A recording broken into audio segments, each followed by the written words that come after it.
rebel force has penetrated the shield and landed on Endor. This is where the fun begins.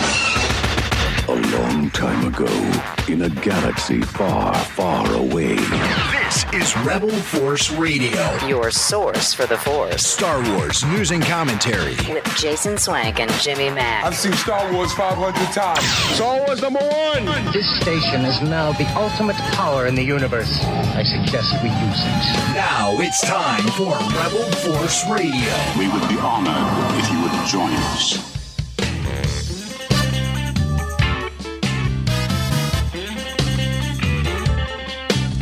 You know, I, for one, find the Andor debate that's going on amongst Star Wars fans, I find it refreshing, actually.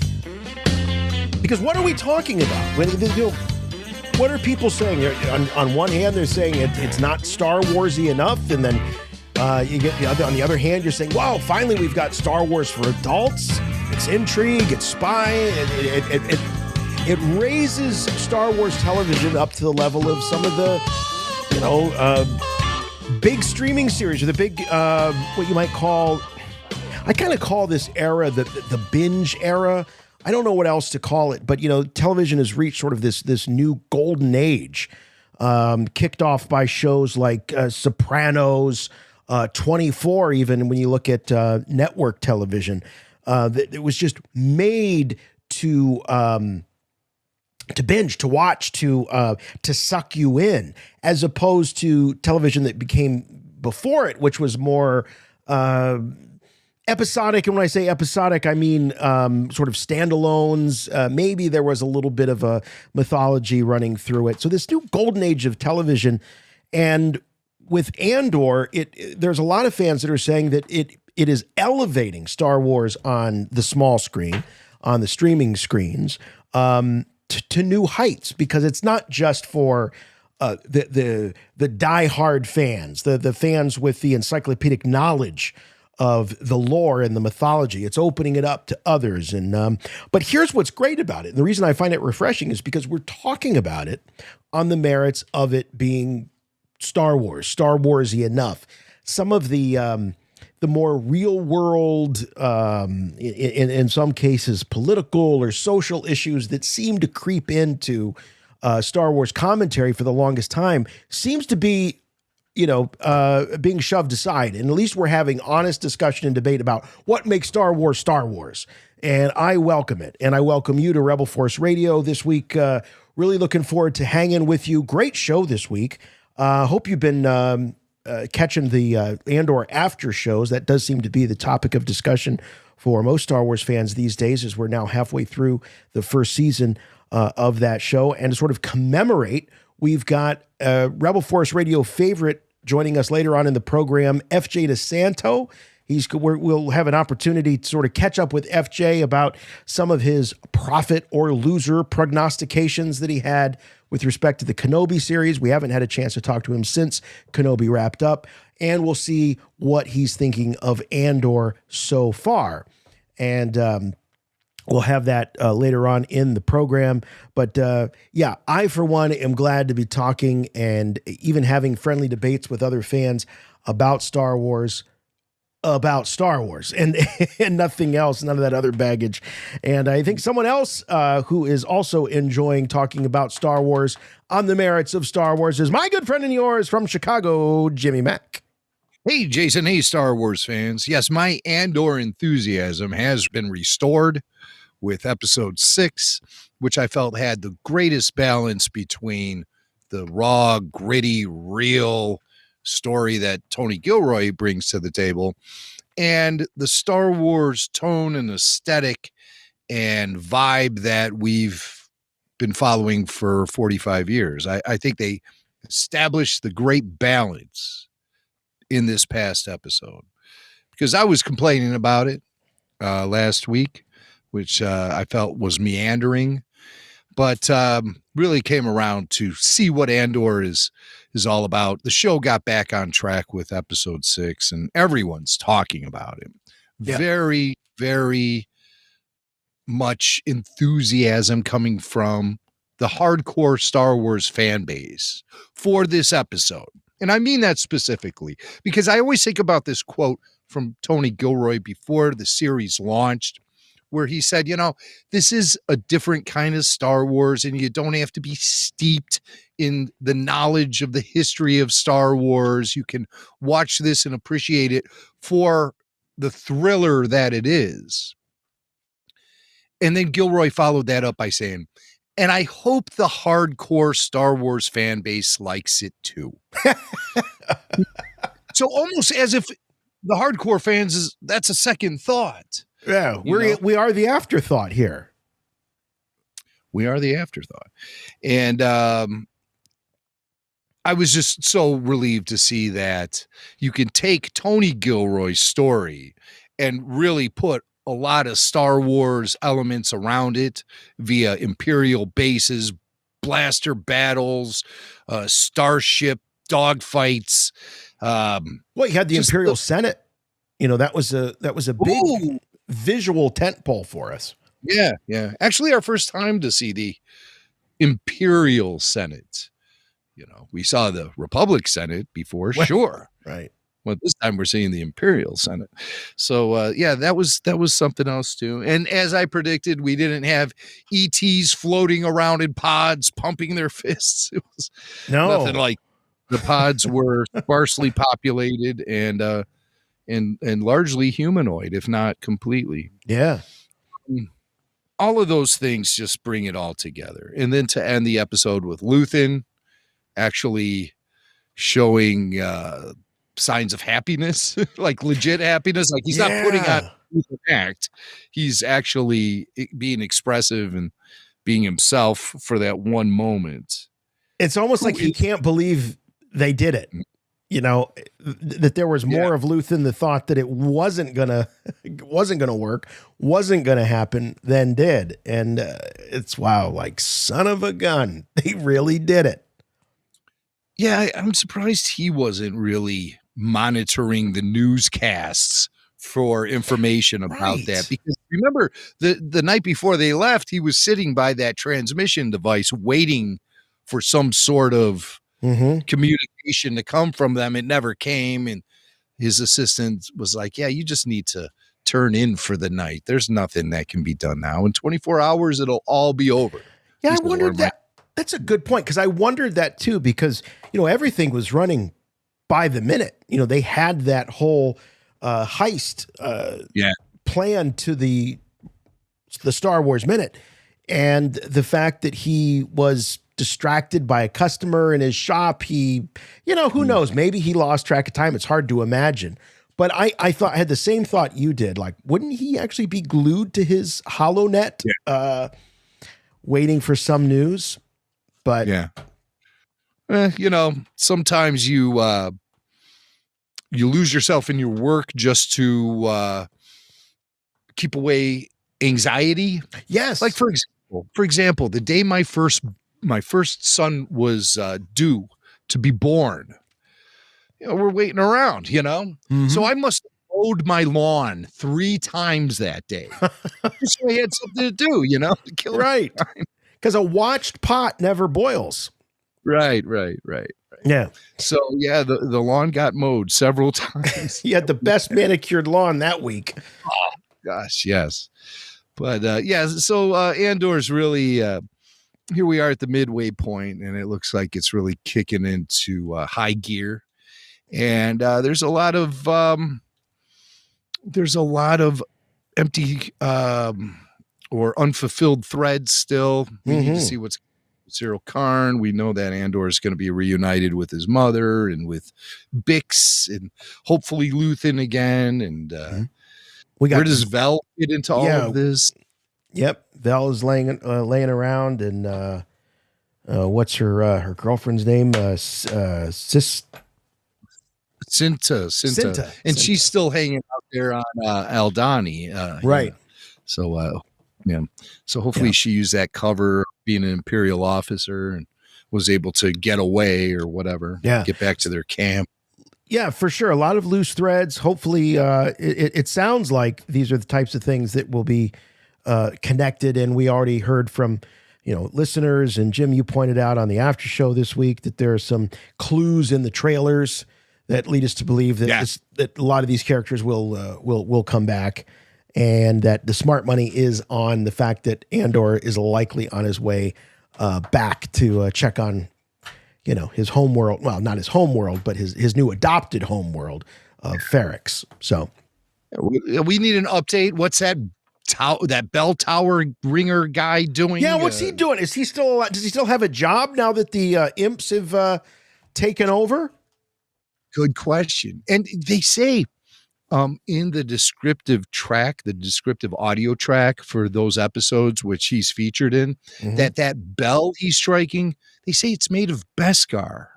I'm like, wow, that's weird. Why would that be made of Beskar?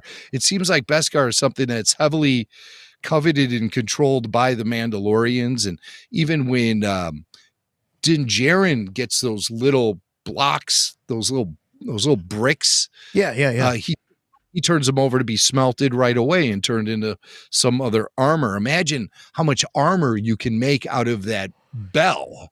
But is the value? Yeah, right. So it's not just valuable to Mandalorians. It seems that it's valuable to all. So you're right. That would be a lot of Beskar there. It would have to be. And with all of the different mineral elements you can use to create a bell, or even synthetic elements you can use to create a bell. Why wouldn't you just do that? Why would you have a bell made of gold? Essentially. Right. Exactly. On a fairly, I think it was safe to say, kind of poor or working class planet. This wasn't opulence here. Well, that's an odd choice. Metal. The most valuable and indestructible metal in the galaxy is sitting up there in the bell tower, just waiting to be hit by a hammer. Well, we did see the Ewoks. They weren't Beskar, but we did see the Ewoks, using the stormtrooper helmets as drums. So maybe there's something to that. But everyone's talking. What? Why are you saying no? I don't. That's apples to oranges. Stormtrooper helmets, the Beskar armor? Nah. Come on. That's a stretch. All right, let's see what's on your mind. We've got voicemails. You must contact me. Play back the entire message. What message? Message after the message. The Emperor commands you to make contact with him. It's a trick. Send no reply.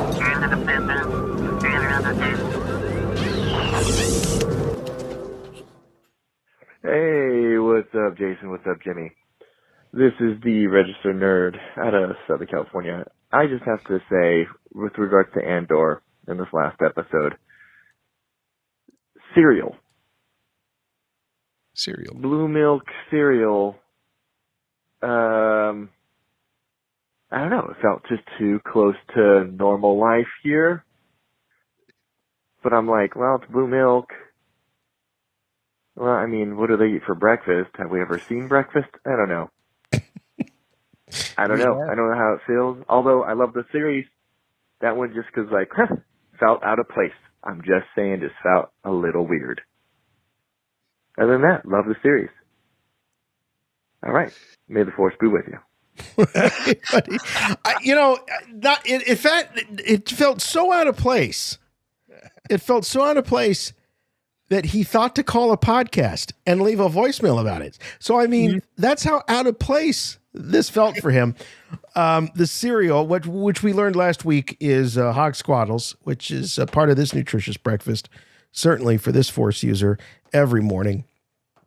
It's like Wheaties for Star Wars fans, the hog squaddles. Got to have it.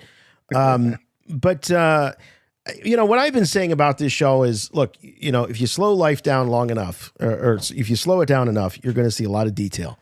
And yeah, you're going to see the breakfast nook, and you're going to see the cereal. I mean, I was always looking at, Jim, when you think of Star Wars food, you don't see a lot of Star Wars food. You really don't. I think about the original trilogy. They're eating like some sort of soup. They're on Tatooine in the Lars homestead. It's something they eat out of a bowl with a spoon, or it could be breakfast cereal. I can't tell. Is that in the morning or is that in the evening? I think it's evening. I think it's dinner. Yeah, that is dinner. Yeah, because he's saying, I want those droids taken to Anchorhead or, in the morning or something like that. Yeah. And when Luke returns from dinner, R2 is split and it's That's right. evening. And it's sunset. Yeah. Sun's set. Right. The other time I remember seeing food is Luke's kit there on Dagobah. And he's got like the little breadsticks. I always thought they were like little breadsticks. Yeah. And Yoda starts chewing on one. Cloud City, you can't really make out what's on that dining room. You cannot make that out. And, it's used, we're coming up on the holidays and it's used as a Thanksgiving meme a lot. It's the only time we ever see like a formal table setting in Star Wars. And you really can't tell what's on there. No, I tried so hard going way back to the VCR era. But Yoda serves Luke root leaf stew. Yeah. We don't see it, though. I mean, it's just a bowl. Return of the Jedi, Jabba eats a frog. Right. Now, we know that there's that big spit in the behind Jabba. So there's something on that, I don't know if it's a Ronto. I don't know what the hell it is, but some sort of beef. But yeah, you don't see a lot of prequel trilogy. You get that fruit that Anakin floats over to Padme. Looked like a pear. It did look like a pear. But man, when you think about something like breakfast cereal, there's a lot of things like when you think about it, like cereal could have been sitting there eating like an egg of some sort. Like you would imagine in a galaxy far, far away, they have some sort of creature that lays eggs. They could have had eggs. A Minok egg or something. A Minok egg. Yeah, I love that. Yeah, Minok egg. So breakfast cereal was a little, I'm going to go with our caller here and say, yeah, I see that as being kind of a real worldy, the puff. And also in the original trilogy, you have calamari, which is its pre-prepared form. And it's talking and issuing orders. But that's calamari. Right. But yeah, food. And so when they have shown food in the Andor show, they've shown it twice. One officer with the rent-a-cops or the mall cops, whatever you want to call them, he was eating blue noodles. And so, you want to take something and make it look exotic food-wise, just color it blue. Because we have no blue food here on Earth, right? I mean, we have no popsicles. That's it. Like kid food, is the only thing that's blue. Nothing serious. And that's created with artificial coloring anyway. So, but even in Star Trek, the Romulan ale was always blue. And so is the spatchka. Spatchka's blue. Yeah. When you see Fennec Shand, she's holding the bottle of it. You're right. At the end of Mandalorian season 2. Hey, so if you want exotic food, you make it blue. You make it blue. It's simple. So blue milk, blue cereal, blue noodles. Also in Rebels, specifically, if you want to talk about breakfast, they eat space waffles on Rebels. Boy, I don't remember that at all. Do they really?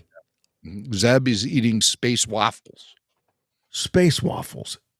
Yeah. Do they refer to it as space waffles? No, I don't think on the show itself. But it's real obvious that it's a waffle. Yeah, but I think in like some definition, it was called a space waffle. That would be a good name for a breakfast restaurant. Space waffles. Yeah, or at least a Star Wars cereal. Space waffles are a type of food that can be found on the planet Lothal. Old Joe's Pit Stop served them with Muja sauce. Oh, for God's sake. Old Joe's Pit Stop? Space waffles were also served at Ronto Grill, a restaurant at the wharf on level 1313 of Coruscant. Okay. So, all right. Well, look, it's just a matter of time before you can get space waffles at Galaxy's Edge, I'm sure. Right. That's Wikipedia stuff that I'm reading to you. Space waffles, so get yours today. Here is a voicemail that was left by RFR Patreon Jeremy. Check in with Jeremy. Hey guys, Jeremy here from Austin, Texas. Just wanted to drop in a few quick thoughts about Andor. And what I really wanted to say is that I'm really enjoying this show. And it's nothing about, I've always been waiting for an adult Star Wars or wanted it to be morally gray and don't like the black and white of the Jedi. That's all that stuff. I've heard that stuff for 20 years. And that to me is not at all why I like Andor. The reason why I like Andor so much is because they're taking their time. And it's not just that I want it to be slow, but they're actually having world development and world building. And something that I love about, George Lucas always populated the frame with so many random things, and he made the world feel so lived in that I just wanted to live there. And when I was a kid, I had all the books and the guides to the characters and the vehicles because I just wanted to live inside the world. And something that I've really not liked as much about Book of Boba Fett and Obi-Wan Kenobi is I felt like they rushed through that stuff.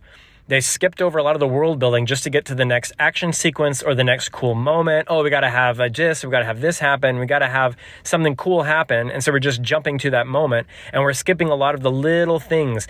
Just like seeing Marva's house that looks totally like it's right out of the holiday special and seeing all the little droids and the guy whose job it is to bang the bell, even though you could have a robot do it, but you're having a guy do it. That's just very Lucas to me, very Star Wars. I love the world building and I also love the character development. Think about all these characters we have on the show, and we actually know something about each character, and each character is interesting and on their own. And that's something that when I look at Book of Boba Fett and I look at Obi-Wan Kenobi, although it was fun to see those characters back, the other characters in the show, we didn't really ever get a feel for many of them, or they're really getting a feel for all these characters. And the other thing is that in this show, in Andor, they're actually talking to each other. And so many times in Book of Boba Fett and Obi-Wan, I wanted to know, why is he doing this? Why is Boba Fett taking over Jabba's palace? Why aren't we getting to explore Jabba's palace and see nooks and crannies, the world building, the stuff that we've been wanting to see? We didn't really spend much time there at all. Why are we not figuring out why? Why does Obi-Wan feel the way he feels? Let's have him talk to someone about the way he feels. We didn't take the time for any of those conversations, but in Andor, we're getting the conversations. We're hearing why people are doing what they're doing. We're really spending the time with the characters in the world, and it just makes me really love every moment of the show. I want to put it on. I want to live in it. I want to watch it. I want to rewatch it because it feels so lived in and real, and I'm enjoying every moment. So great listening to you guys. Have a great day. Thanks, Jeremy. Good thoughts for sure. Yes, I agree. I do love the conversation. I do love the fact that with these characters, and my position is because they are not bogged down. And when I say bogged down, I don't sounds negative. But creatives are reluctant to put words in the mouths of super iconic characters like Obi-Wan Kenobi and Boba Fett. The less they say, the better. And yes, Boba did talk is more relative to what we heard him in the original trilogy, which is not hard because he hardly said anything in the original trilogy. My point being words of substance, getting into their heads, getting into their character. They are reluctant to do that because they don't want to misstep. They don't want to take too many risks with a character like Obi-Wan Kenobi. With a Cassian Andor, you can take all the risks that you want because there's less at stake there. And so that's why I think that we're getting the type of depth that you're referring to. Yes, very much agreed with that. Of course, Tony Gilroy famously said that a lot of these creatives, they lose their edge when they have to deal with the Star Wars characters because they get overwhelmed by the reverence they feel. Yes. George Lucas, those are big shoes to fill, Love everything he did, or you have mixed feelings about what George Lucas did. At least Lucas always seemed to me that he was fully in control of Star Wars. Did he let Star Wars slip out of control sometimes? Maybe a little bit. If you look at his over-reliance on a character like Jar Jar Binks in the first film, or the wooden dialogue in all of the prequels. But that doesn't matter because he created what he created. And that's, he really made the rules then, That's why I always get a little frosted when people say, George Lucas was just making it up as he went along. He didn't have a game plan. Well, that's totally wrong for starters. Lucas researched things to death. when it came to applying myths and other historically sound storytelling devices into his films. He researched the hell out of that. He never was just, in my opinion, it never felt like George was flying from the seat of his pants ever. Everything seemed pretty well thought out and calculated.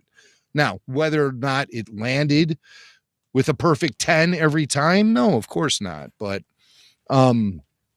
he always seemed like there was confidence behind what something tells me that George flying by the seat of his pants is a lot more calculated and controlled than most people flying by the seat of their pants, right? And so even George at his most loose is probably slightly more strategic and more planned out. As you point out, a lot of research went into it. Also, the difference is there's a difference between not being planned out in the mind of one person versus not being planned out in the minds of multiple people in this sort of relay race way that the sequels were told. So, look, I think George sometimes is a victim of his own mythology in the sense that he so badly wanted people to believe that it was all preordained and pre-thought out. The reality is it wasn't, but it wasn't also as willy-nilly as some of those detractors want to point out that it was. I don't think. Yeah, there was a trajectory for George, and there hasn't been that for, well, the sequel trilogy for sure, but even with the spin-off films and stuff. Rogue One, they got real lucky they landed with that one. I mean, it's a miracle, really. And you know, a lot of happy accidents happen in Hollywood. I mean, the original Star Wars itself could be considered a happy accident if you know anything. Could have gone terribly wrong. Yeah. Luckily, it all came together at the end, just like Rogue One came together at the end. Doesn't matter how you get there, just as long as you get there. That's how I feel. Lightning in a bottle. Right. For sure. Lightning in a bottle. Yeah, so good stuff, good stuff. It seems like everyone is starting to take to Andor now, but I think a lot of Star Wars fans still might be sitting on the sidelines a little bit. I encourage anyone who hasn't watched Andor yet to get caught up, because this is a perfect time to do it. With the first 6 episodes out there, you have a real solid end point by the end of episode 6. Yes. So you know, just catch up this weekend out of it. Yeah, right. Yeah. Pop the popcorn. Gather around the TV set. It's 2 movies in terms of length. You know, you can do that. Maybe a little more. It's, I still feel like the first 6 episodes all kind of just, they all bleed somewhere, you know. I think the first 3 episodes alone, that's a little unsatisfying, even though it does end with the big action sequence with the rent-a-cops and all of that stuff. Yeah, it's still left way too open-ended. This one, I think, has a real solid ending because you see the ultimate fates of certain characters. You also see a completion of this mission they were on. And so, yeah, this feels like a much more satisfying place to settle down until the next episode, which I think is going to be, maybe there might be a little bit of shift in time. I want to see it just pick up from where this one left off and have Andor return to his mom and friends on Ferrix and whatever else is waiting for him there. Because here's something Andor might be thinking of. He has enough money maybe to buy his way out of the jam he's in on Ferrix. I don't know, you know, how things work there. It's certainly possible. But what I was thinking is that this robbery on Eldani is enough for I think everyone other than, I always forget her name, the female Imperial, the blonde. Deidre. You know who we're talking about. I think for everyone Deidre. but her, the robbery is enough to make everyone forget about, you know, the murder of those 2 cops there. I basically Andor is getting in some sense a clean slate because the robbery is getting all the headlines. It's getting all the Imperial attention. They don't have time to worry about some low-level guy, some thug that killed these two cops. For Cyril and for Deidre, whatever her name is, Deidre, it's another part of the puzzle. So you might be right, Jim, where he might get some respite, some reprieve when he goes back, if he goes back. We suspect he will, because they've got bigger fish to fry. But there are two still on the case. Mm-hmm. We know Cyril's obsessed. He's sitting there looking at the hollow image of Andor. And Deidre, she's sniffing a trail right now. Yeah. And she's trying to connect the dots. And I think this is going to be a big thing for her to add to her equation, where she'll really be able to look at this one and say, look, these guys did X, Y, and Z, just like these other guys across the galaxy did it when they held up whatever or stole the box that Cassian had or whatever. Right. She'll start noticing some similarities and some consistencies that they want to follow up on. That's very intriguing stuff. I really like how all of that is unfolding. I do too. I'm digging her character quite a bit. I like that she's kind of this, maybe seen as sort of this conspiracy theorist, that's jumping at shadows and seeing patterns where no one else does. But she's ahead of her time. I like that. The Empire is very, very much focusing and prioritizing the organized rebellion by the time A New Hope begins, 5 years after this. Yeah. So it's going to be interesting to see how they get to that level of prioritizing an organized rebellion and focusing on that and stopping that to the point of where it just becomes all out civil war in the galaxy. Yes. It is a period of civil war. That's something to forget about too.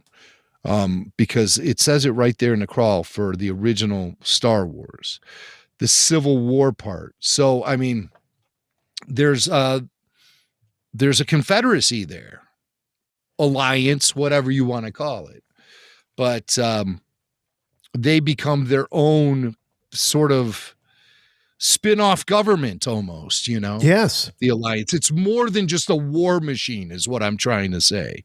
If they're talking about civil war, they haven't, the rebels don't splinter off and form their own government or anything like that, but that's sort of what a civil war implies. So, I mean, how far do we get into that? They're in a hidden base all the time. So, I mean, you can't govern from a hidden base. You're just sending people out on missions. It's still just a militia. Yeah. Yeah.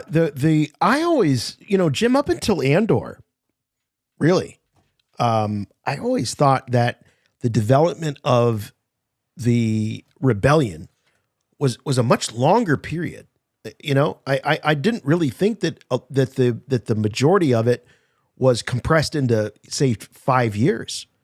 I just considered it. I considered it to have kind of always, maybe even started the day the empire was declared an empire. That these things would bubble up, and that they were in a constant state of, or that, maybe put a better way, that the Confederacy versus the Republic just morphed into the rebellion versus the empire. I think that's what I had in my mind.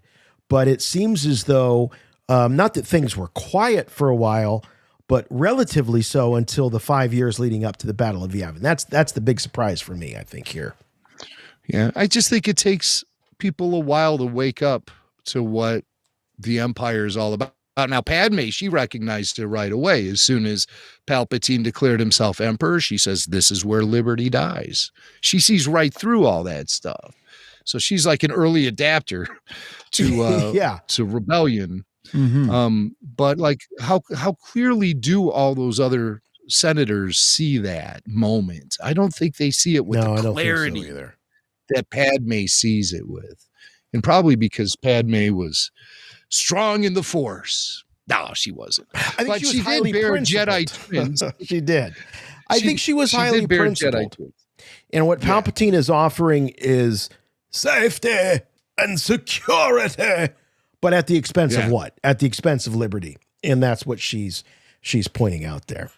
So great thoughts, great comments. Thanks everybody for dropping those voicemails in. Best way to get a hold of us is through that voicemail line. We love to have them, 708-320-1737, or you can just send us those voice memos to show@rebelforceradio.com. If you're a Patreon, obviously you know how to reach us there. So what do you say? We go into the cantina with FJ? Want to do it? Yeah, I'm really excited about this. This is a discussion we had earlier this week before episode 6 of Andor aired.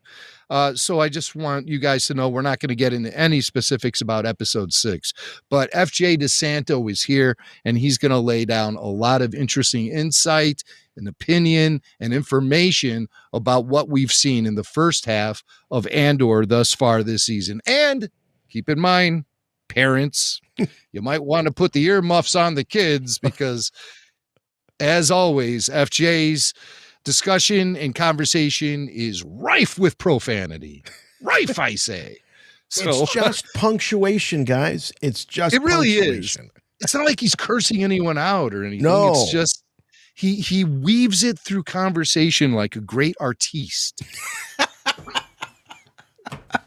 All right. Well, let's pull up a stool. Here we go. Star Wars Cantina. Where are you going, Master? For a drink. Sorry about the mess. You will never find a more wretched hive of scum and villainy. We must be cautious.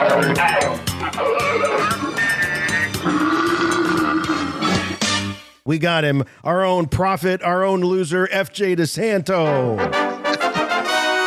F.J.DeSanto. Prophet or loser. I just go with the song. I love the song. It's so good. You have your own jingle. How cool is that? I know. It's one of those things when I'm an older man, I should say, because I'm an old man now. But when I look back and say, yeah, I did all these cool things and all this shit, and there was a jingle. Yeah. By the way, you're looking very like Don Corleone here. You're in the shadows. I feel like I feel like the Enzo the baker coming in to ask you for a favor. It's because I'm home today. It's because I'm home. All right. So I'm clowning around at home today. Yeah, we know there's no the sunshine where you are. Out there in There's California. a more dignified background. Well, anyway, FJ, it's always a blast to chat with you. Background. And we want to get to, we obviously want to get to Andor. That's what everybody's talking about these days. But we have not spoken to you since we last chatted about Kenobi. The show has wrapped up, and I have a list of your predictions, and we'll decide whether or not you are indeed a prophet or a loser when it comes to Kenobi. So you're kind of a bystander. This really comes down to Jim and me deciding whether or not you nailed it or you didn't. The first one that I have here is that the whole idea of Obi versus Ben. Remember, we were speculating whether or not there was significance to the fact that did little Leia understand him as Obi-Wan Kenobi versus Ben Kenobi, and might that have something to do with older Leia in A New Hope not really acting as though she knew who he was? FJ, I have your quote here. You said, "The show will deal with it." That's what you said when we brought that up. The show will deal with it. I don't think they ever did deal with it. Sure they did. Yeah, he did. He did at the end. At the very end. Totally Wait a minute. Well, it depends on what you mean by deal with it. They didn't really offer an explanation. They must never know. No one can ever know this shit happened. Yes. I literally predicted that. Well, but that doesn't explain. So you're saying that in A New Hope, she's pretending to not know who he is. No, she doesn't have to. She first of all, she doesn't have to pretend anything, right? Because when you really think about it, It's like, what's the only time she's in the detention cell? He comes in. She makes the stormtrooper joke. He said, I'm here with Ben Kenobi. She goes, Ben Kenobi? Where is he? And that's it. Right? Yeah. And she sort of, after Kenobi dies, they don't really, she's taking care of Luke and all that stuff, but you can look at it in a totally different way. But there's nothing. By the way, to be clear, I thought the way they handled that in the whole show was lazy. I thought, like, it could have been so much more airtight where we're not having this conversation, where, like, she never heard him called Ben, all that stuff. And they set up the brother who could have been Obi-Wan. Like, there was a cleaner way to do it. Yeah. Right. But to my point is, he addresses it at the end. Yes. He literally says, no one could ever know this. So she sticks to that. And by the way, at what point in New Hope is she going to sit there and go, well, let me tell you what happened like 10 years ago? All right. Okay. All right. Fair enough. I just had my mind stuck on there being significance to the Obi-Wan versus Ben, which there wasn't. But he did. I'm not saying it was handled to... well, but it was handled. Okay. All right. All right. We'll give you that one. Profit, I declare. All right. This is an easy one. Reva as the kid in the beginning would be revealed. That was something, believe it or not. Those of you listening now, we were speculating it. Obvious. It was pretty obvious. Here's another one. We might need a judge's ruling on this. That I wrote down Reva turns face. That's a wrestling term. That Reva would turn to the good side. That she would become a hero. Boy, there's a lot of gray here. Yeah. There's a lot of gray. I don't think she technically does. Really? I don't think so. Are we going loser on this? Yeah, I gotta take the L with that one. All right. Because she didn't do anything heroic. She wasn't. No. She wasn't like, I see the good side after all. It was definitely a gray area. So I have to admit, I take the L on that one. Okay. She was on a path of vengeance, and her reasons for sparing Luke were selfish in nature. Her reasons for wanting to kill him were selfish in nature, but just her letting him live was not a heroic act.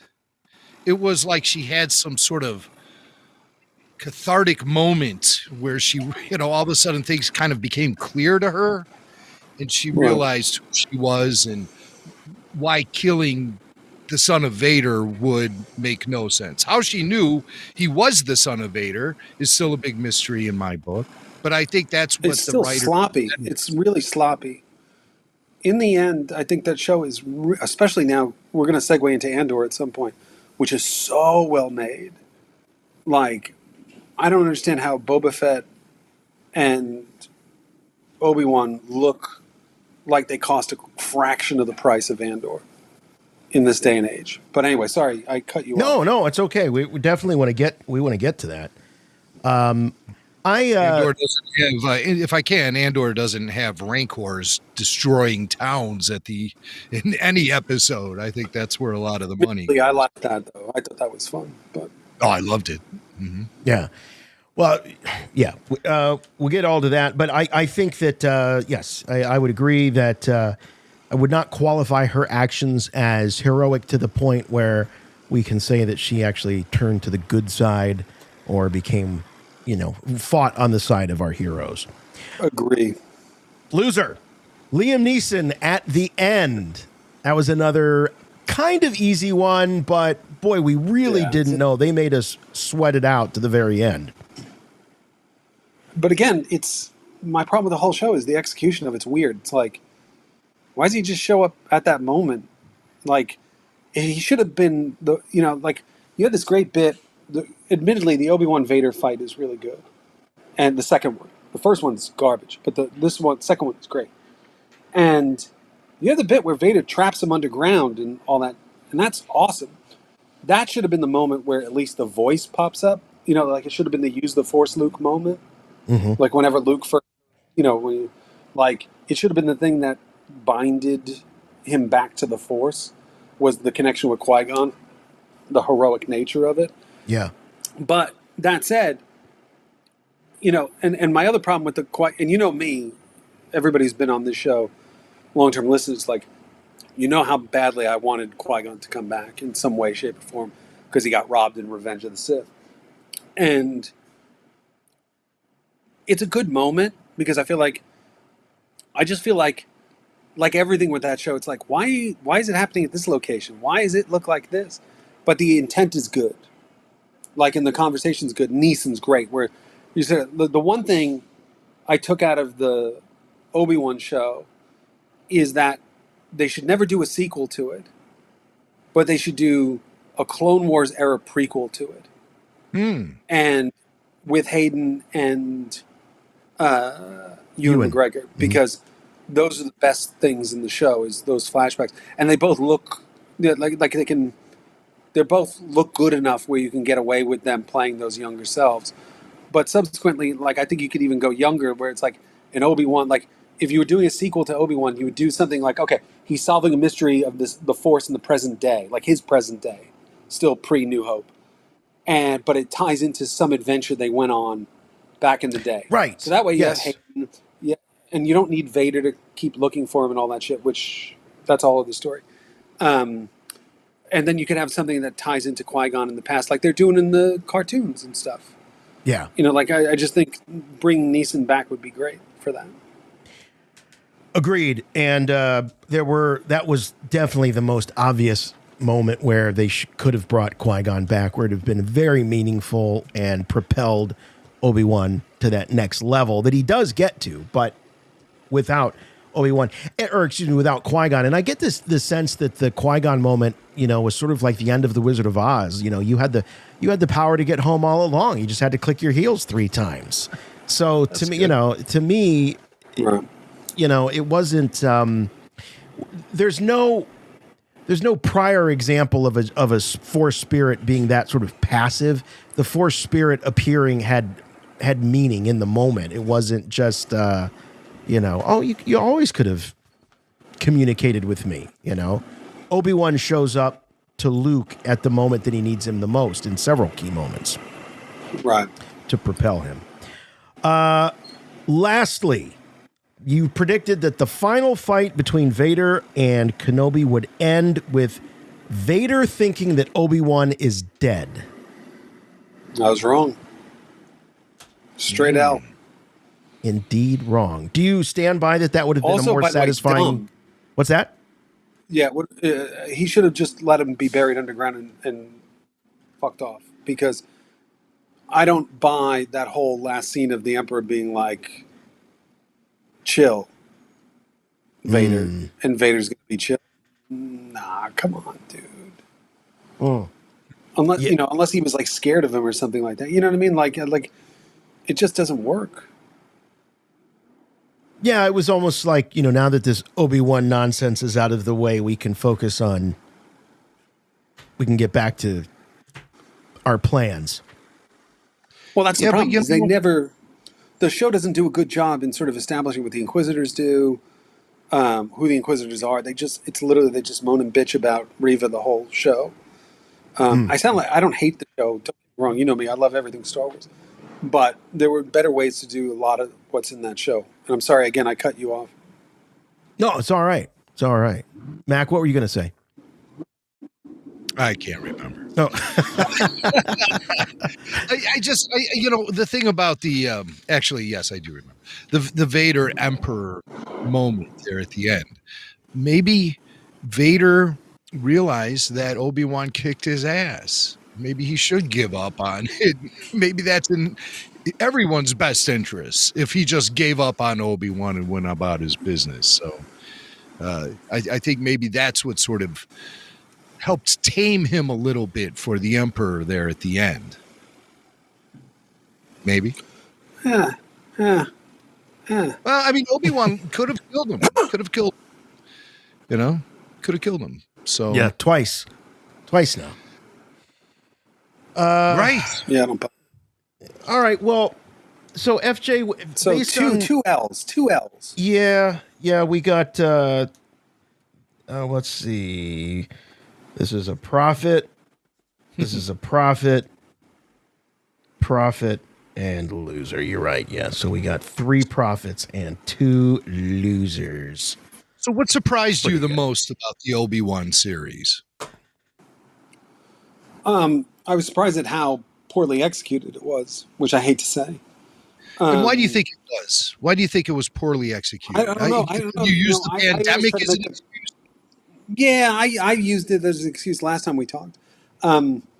However, I'm one of the few people I know who is very pro the Leia thing. I thought that was great. And I thought that was smart. And I thought that was interesting. But again, like we were sort of talking about 5 minutes ago, there was a cleaner, tighter way to wrap that up and make it satisfying. What Obi-Wan does a good job with throughout the whole thing is conveying the emotion. So the emotion's better than the execution of it. So you latch onto it more.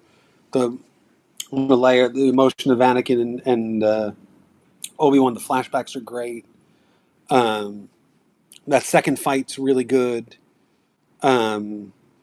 There's some fun. There's definitely fun stuff in it, but and of course McGregor can do no wrong. So he basically carries the whole thing on his shoulders, and I think it's better than Boba Fett because Boba Fett.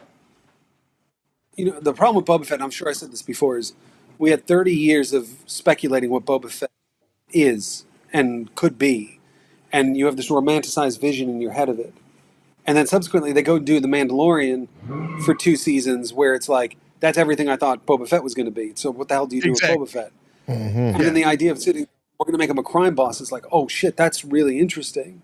And that's super cool. But they sort of don't clarify the emotion in a way that, or the motivation, I should say. They don't clarify the motivation in a way where, what's his goal here? And who's really his rival to it, and all that stuff. Yeah, he's sort of like a crime boss with a heart of gold, which is, is a bit boring.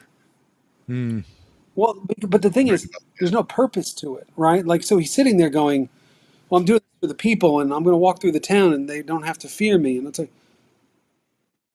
okay, like, I sort of hate that they killed Cobb Vanth so quickly, because that could have been an interesting counterpoint to, like, let me tell you what's really going on here on Tatooine. Like, out where I live, it's scary as shit and all this stuff. And, I do like the bits at the end where Fennec kills the Pikes and all that stuff. Like, and it built up this whole thread of the Pikes, and the Pikes never really show up, right? It's all sort of, like, if you're going to make it the Godfather, make it the Godfather. Like, make him a sympathetic, evil person. Like, people are going to have to die. Like, those 2 huts, right? He should have had them split. You know what I mean? Regardless of whatever they do, right? That's the whole motivation for me. Is like, you're evil, but you're killing people who are infinitely more evil, and that's more fun. Like, there's no fun to it until that final, and then it does. By the way, the most brilliant thing they ever did were those 2 episodes where it's all Mandalorian, because you just saved 2-3 episodes of Mandalorian season 3 where you could just jump into him and the baby are off on adventures already. You don't have to explain the whole Luke thing anymore. It's like, oh, that's brilliant, right? And the end of Boba Fett's fun. The problem is, it's like, why'd you recruit these kids? Why did you do all this shit? Like, what did you achieve at the end? Well, the Rancor went crazy. Okay. Well, it's cool. It's a fun visual, but the Pikes weren't really threatening. The bad guy Pike was sort of a shady douche, but I never felt any threat to Tatooine. Like, there should have been this thing, like, they're going to turn Mos Eisley into Kessel, right? Like, they're going to just strip whatever's left and turn it into whatever, right? Sand is a valuable resource or some shit. Yeah, some existential threat to the planet, to the city, something. Yeah. At least watching Andor, it's like, or even Obi-Wan, it's like, I know what the threat is, right? Like, it's not, on Obi-Wan, it's like, I don't get a sense of who, O'Shea's character, they part of the resistance, rebellion, blah, blah, blah, blah. but at least I knew those people were threatened, Mhm. right? Like I knew those people were in trouble.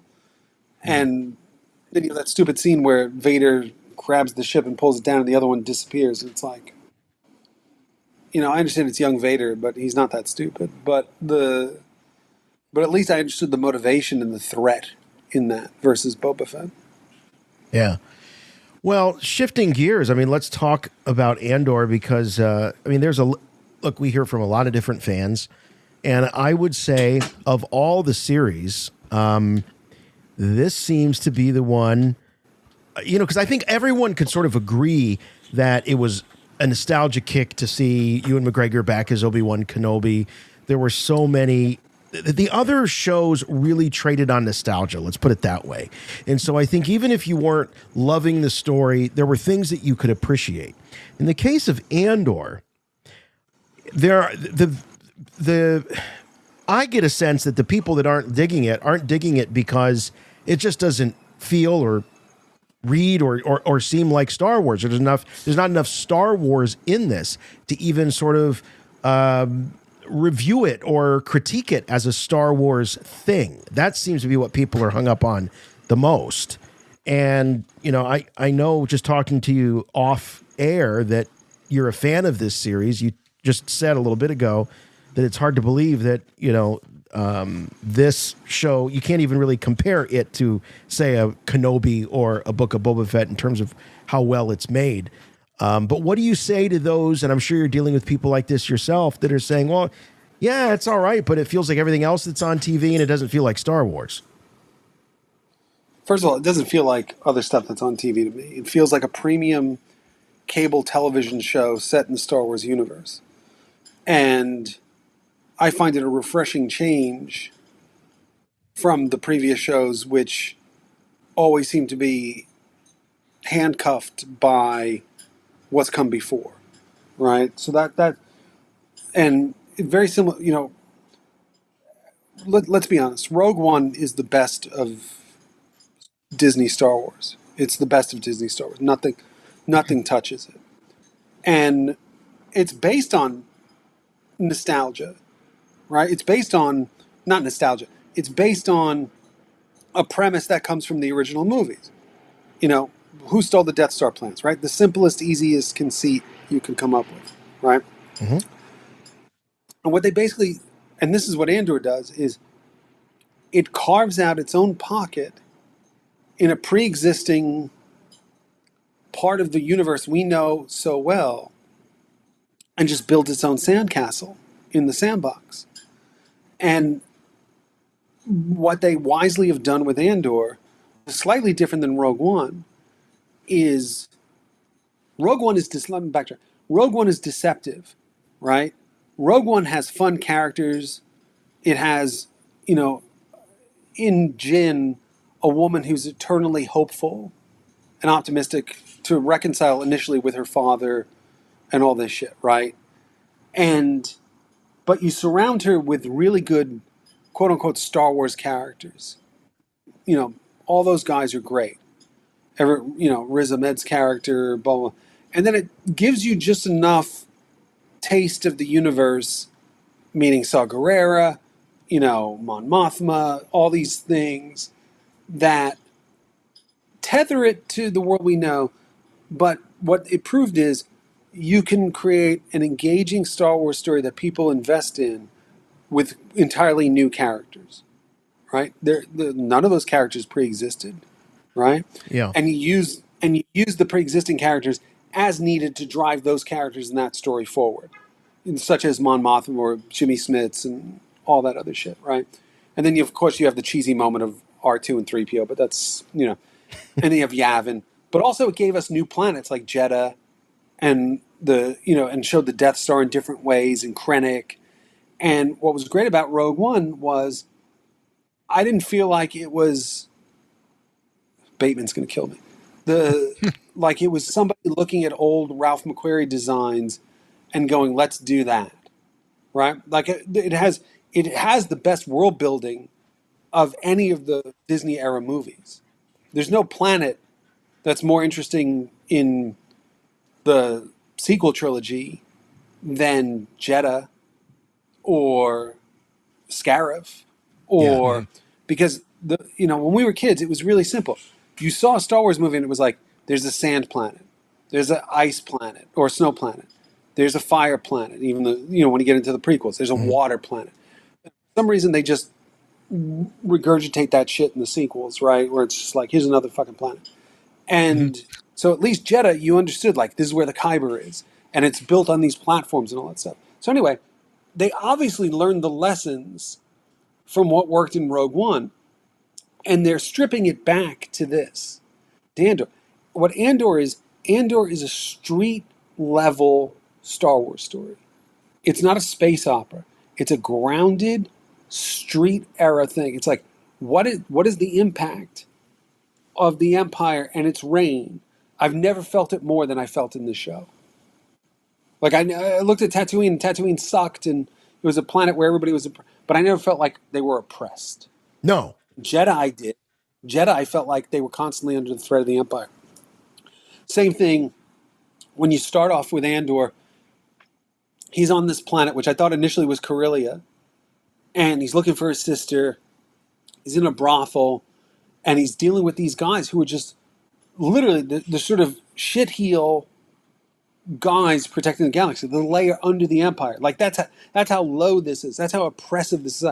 These places that they go to, especially in the first couple episodes, are so... How do I say it? Like, they're so...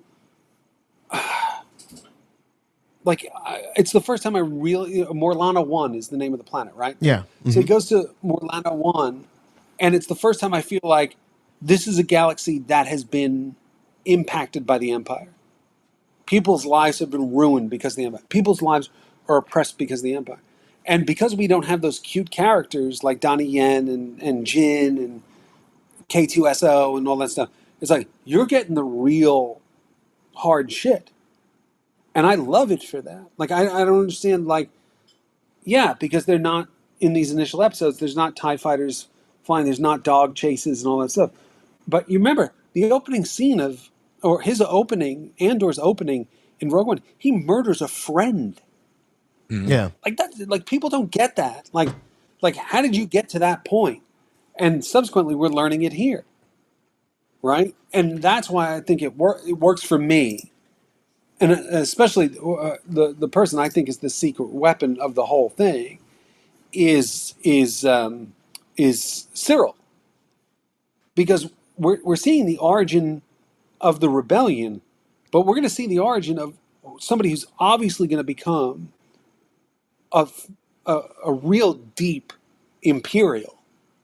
Unless something completely changes. I actually am reluctant to play prophet and loser on this show because I have no clue, and I love it for that.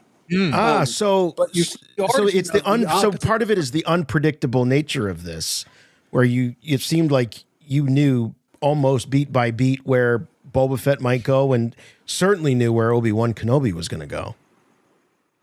Yeah, I mean, look, this guy's going to die at the end of Rogue One, right? Mm-hmm. But you don't know the journey. What's up with the sister? What's up with the adopted mom? This crew he's with now, I can't imagine that they're long for this world. Yeah. I will say... And that might be his reluctance by the time we get to Rogue One. He doesn't want a crew because these people died. I will say this. When you see things dropped, like him having a sister, as an example, or the relationship between him and his mother, with Cyril and his mother, Andor's, potentially being, quasi-adopted, was the guy that was with, what's her name? I can't think of her name. The Marva. Marva. Yeah. The guy that was with Marva was that the father figure that, they're referring to. All these little clues.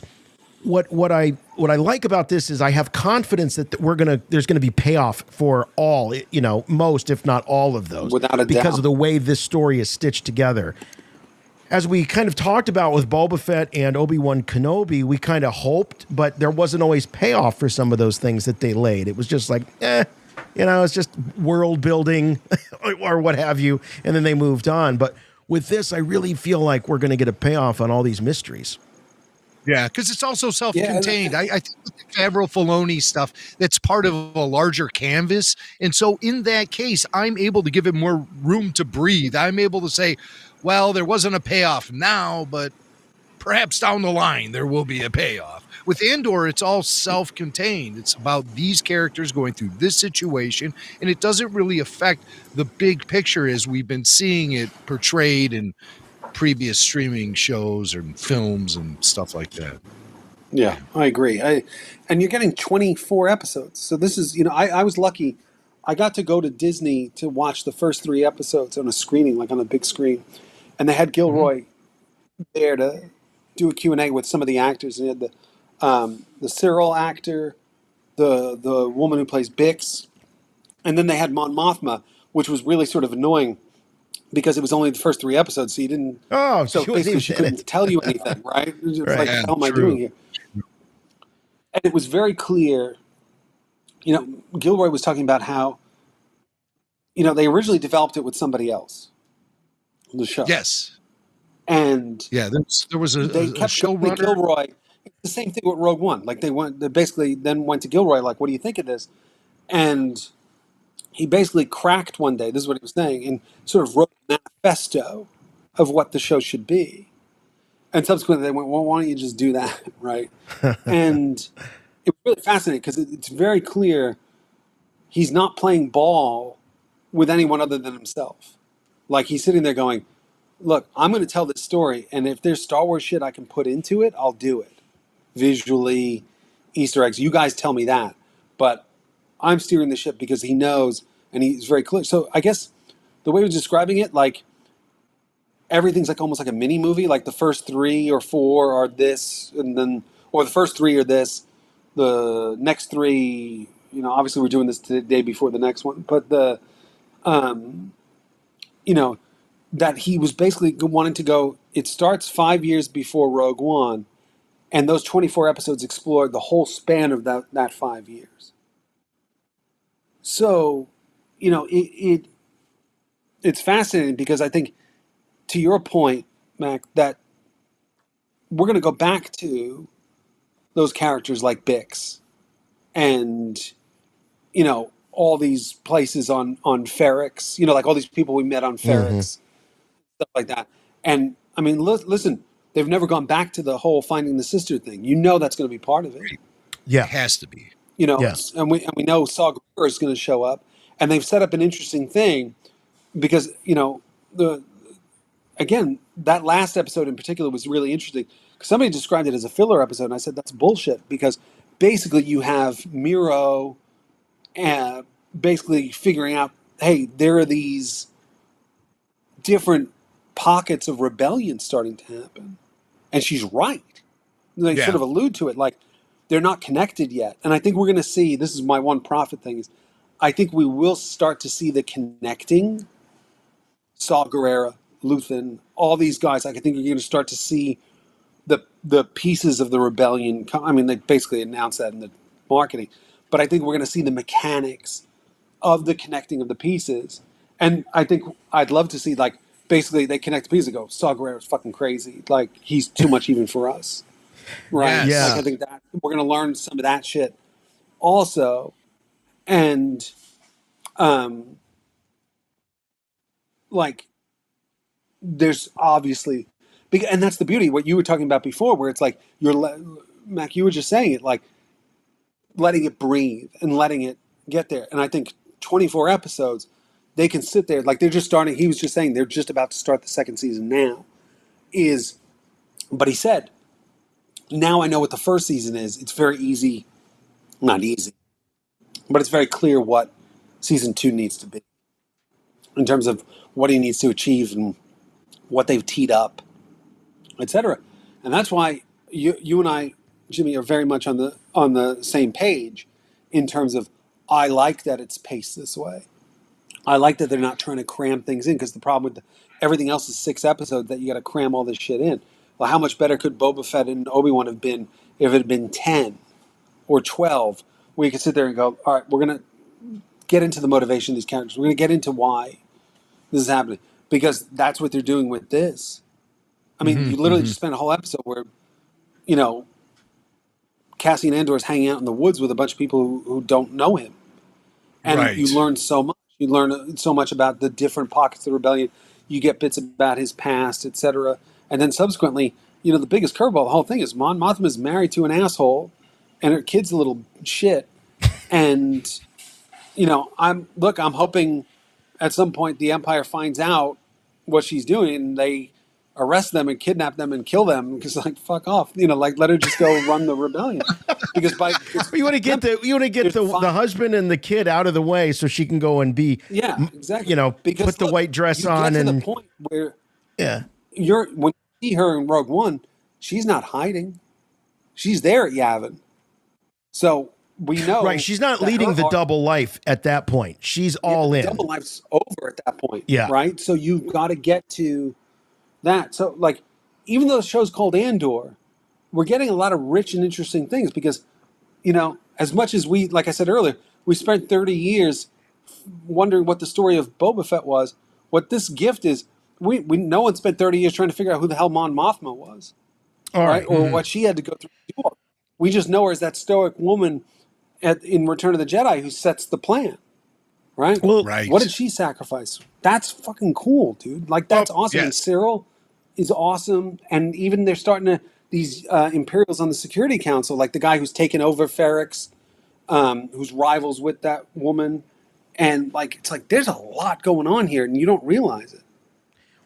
I just want to pause for a second with the kind of in-universe story deconstructing. And I want to ask you, as a creator, how do you set this alongside some of the other shows that we've seen? I mean, is it okay? Should we expect for these different series to have different personalities? Do you think that this series is really created with the other ones in mind? Are they thinking about the films? Are they trying to make these things line up? Or are they just all sort of their own thing, and where they line up, and where they don't worry about it? It's not necessarily intended for the same audience. He said it at the Q&A I was at, where he was like, I don't give a shit about anything else in Star Wars. He's my only reference point is Rogue One. And he's like, and Lucasfilm will steer me if we do something that violates something, but I'm telling the story. And I thought that was absolutely badass. Like, okay. And that, by the way, that's why Rogue One works. Because Rogue One, and by the way, Gilroy's probably the first person who comes into Star Wars not being a fan of Star Wars. So he doesn't I don't know. have It's debatable. It's debatable. Yeah, but I mean, maybe a fan, not necessarily knowledgeable. Because I think the guy who's least invested in Star Wars has given us the best Star Wars of the modern era. What do you think about people who say, well, the show, it doesn't have enough aliens in it, it doesn't have enough action in it, it doesn't have the hallmarks of Star Wars in it? It goes back to Jason's question earlier, which is, why can't the shows have different flavors and different tones and speak to different audiences and still be in that world? Like, I totally accept this as Star Wars. How do you think Andor matches up with a show like The Mandalorian? I think the first two seasons of Mandalorian are perfect. The beauty of Mandalorian is that it was a Trojan horse to blow open that audience, that world in the second season. And I think they have more curveballs that are coming and that we're going to be blown away by. And all credit goes to Favreau, because what you see, by the way, is the second look. I'm going back to this other topic real quick. Is we talked about the execution of Obi-Wan and Boba Fett being not as good as on the level of the other thing. Both those directors, Rodriguez and Deborah Chow, they directed great episodes of The Mandalorian. So why aren't they directing great episodes of their own shows? It's because Favreau, I'm convinced. Favreau managing them and managing the process. He got the best out of them as a producer, as a showrunner, etc. And it absolutely works. So to your point, I think, going back to Jason's question a little bit, is you can have different tones and different things. You know, like they're doing the thing with we haven't really talked about this because there's not much out there. What's the one that what's his face is going to star in the show? It's a Star Wars show with, Crew. Yeah, Skeleton. Like, that's going to be a completely different tone. Acolyte's going to be Jude Law. Acolyte's going to be a different tone, right? I think those are smart decisions. They're risky, but they're smart decisions, things that can add to the universe. So subsequently with this, I agree, Jimmy, with what you said. Right now, Andor is just a really cool sci-fi story. To me, it has more, it reminded me more of Blade Runner than it did Star Wars, especially the first episode, right? Like it reminded me of the tone of Blade Runner. But once you accept it in the Star Wars universe, it works. Because when you take a step back, there's tons of Star Wars shit in it. The Empire, the Coruscant. Coruscant never looked cooler. Like they're showing different layers of Coruscant, where it's like the production design is out of control on Coruscant in that show. Like it looks like a real. Well, it has a real city. filmic quality to it. It looks like you're watching a film. It doesn't have that glossy look. They didn't do it in the volume like the other shows. See, to me, Mandalorian is the best of using the volume to make a show. And subsequently, Obi-Wan's the worst, where it's over-relying on it. They do a lot of exterior stuff. But again, they go to locations. I've seen these locations a million times. Right? This show, it's like, when you get to Ferrix and all these places, it's like, yeah, I feel like these are real places that I haven't seen before, even if the production design, the architecture is slightly different. Even like the thing where like, this is so minor, but it's so important, which is like, you have this bit where he's meeting, what's his face, Skarsgård, Luthen. He's meeting Luthen, and Luthen has to park on the planet and take the bus. Right? Right.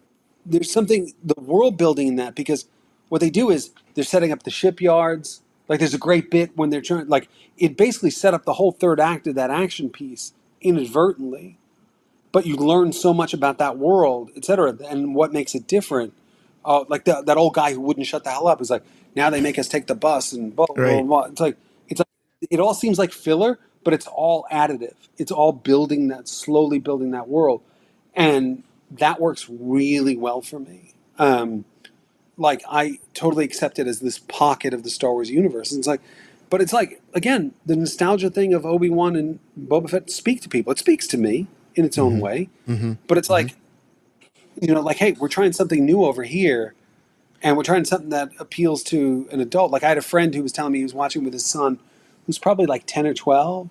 He's like, he watches it and likes it, but he doesn't really know what the hell's going on. Like he doesn't, he doesn't care what's going on, right? But it's like one of those things where, like in 5 years, they might click in that kid's head.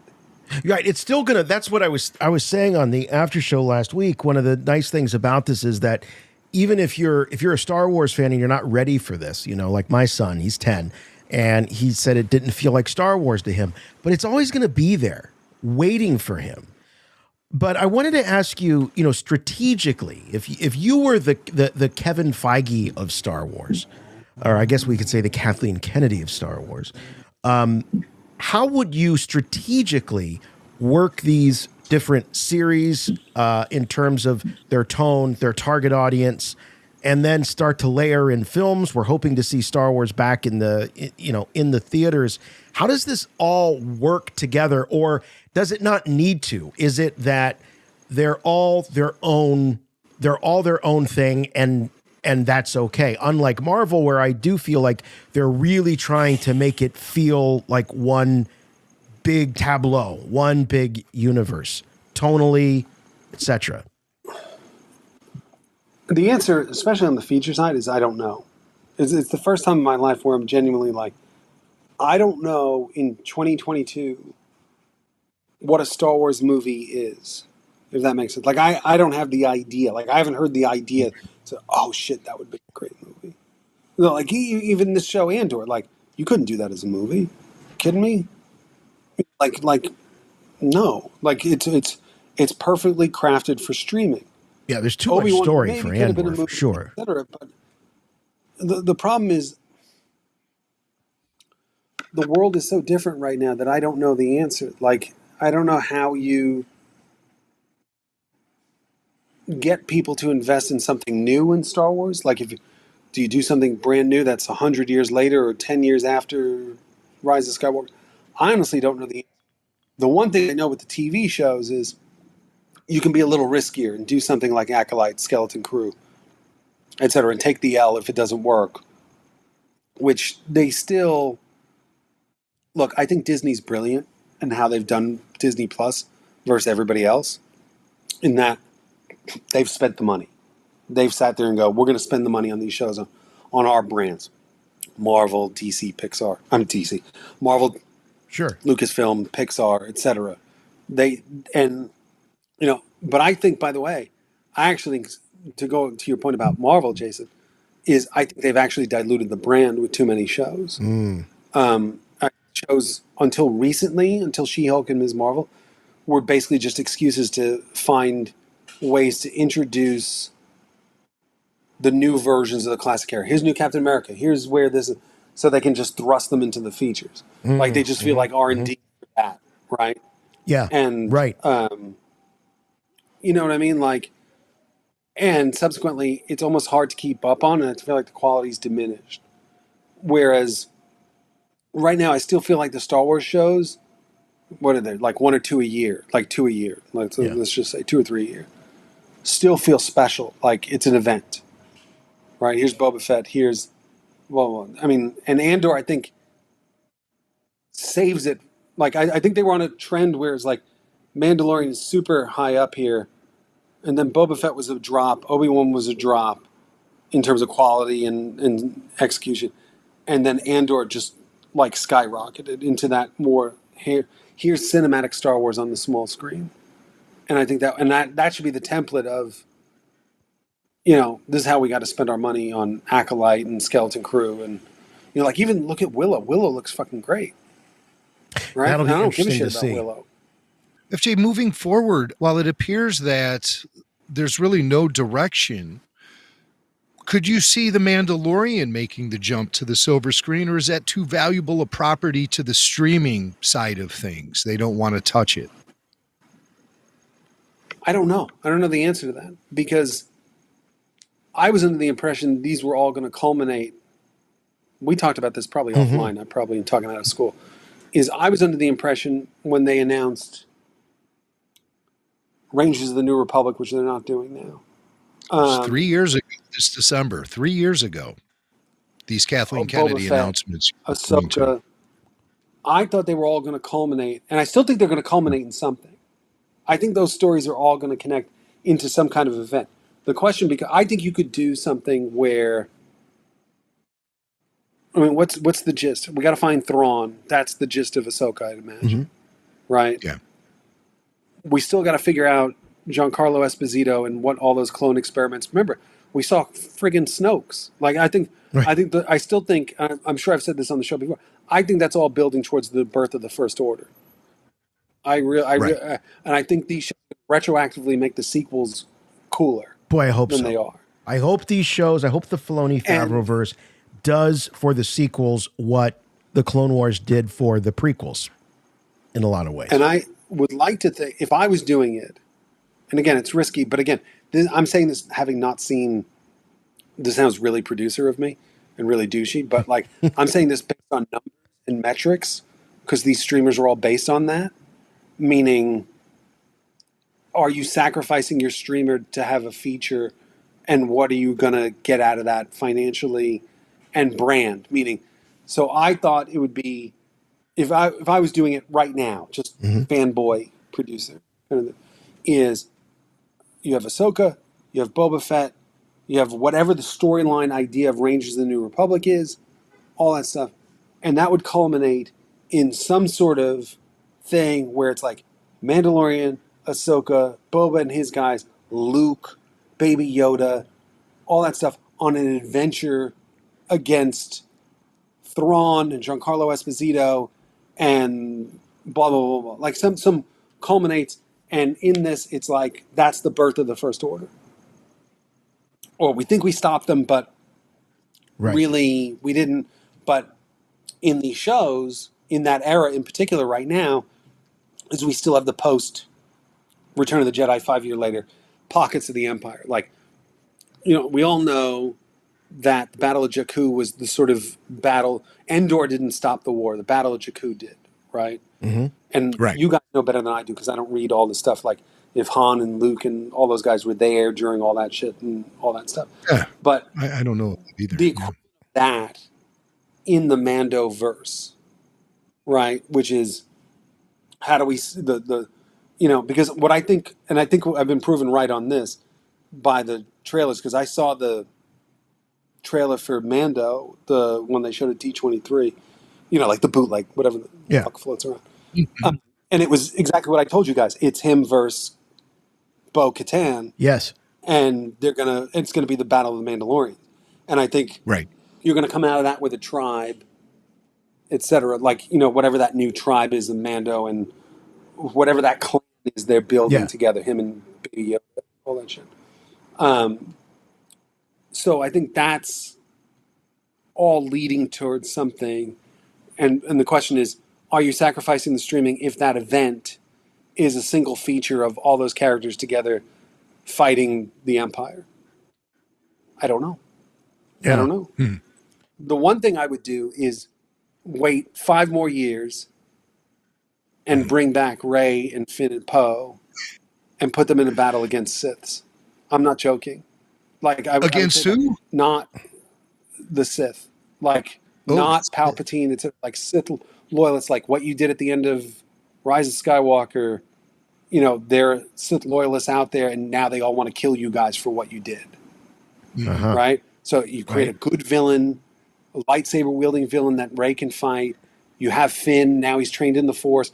Like, you go full on Jedi versus Sith in a modern age. And Poe is the head of the galaxy. He's the Mon Mothma of the world and all. And he's got a beard and he hasn't fought in a while, and they have his kids and all this shit.